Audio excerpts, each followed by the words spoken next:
Et il y a des amitiés qui naissent dans l'enfance et qui se terminent dans la poussière du martyre.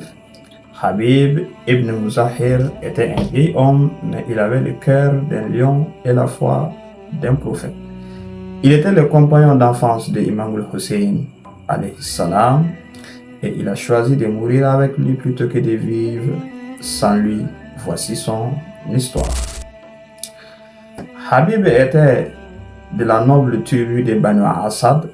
Il était un compagnon du prophète Muhammad sallallahu alayhi wa alihi et surtout un fidèle du prince du croyant Imam Ali ibn Abi Talib alayhi salam. Il avait combattu à Siffin, Jamal, Nahrawan et aux côtés de l'imam Ali alayhi salam. Il était savant, pieux, aimé du peuple de Koufa. Il enseignait le Saint-Coran, prêchait l'amour des Ahlul Bayt alayhi salam et rêvait de mourir pour la vérité et aux côtés de son ami d'enfance, Hussein alayhi salam.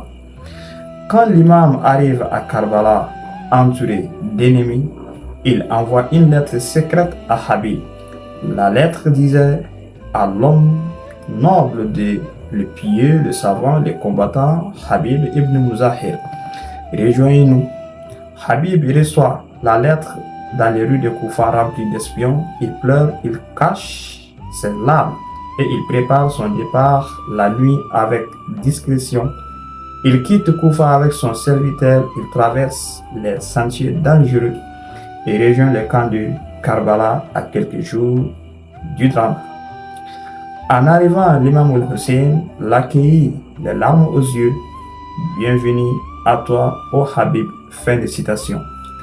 Il embrasse son vieil ami et lui confie un rôle crucial: soutenir les femmes, encourager les jeunes et combattre. Habib réunit les tribus de Bani Asad autour de l'imam al-Hussein alayhi salam, tente une dernière médiation en vain.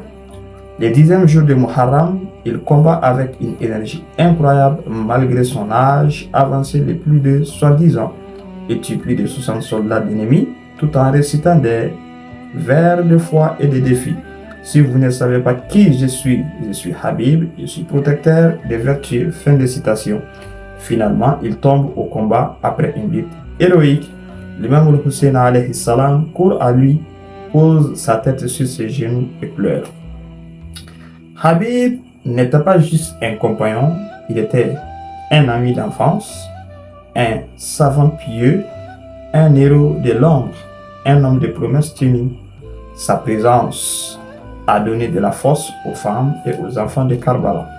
Son martyre fut l'un des plus douloureux pour l'imam al-Hussein alayhi salam et il est enterré aujourd'hui à côté du sanctuaire de l'imam al-Hussein alayhi salam à Karbala. Car l'amour ne meurt jamais. C'était l'histoire de Habib ibn Muzahir. Que Allah subhanahu wa ta'ala nous donne la force d'être avec Imam al-Hussein alayhi salam dans le paradis. Assalamu alaikum wa rahmatullahi ta'ala wa barakatuh.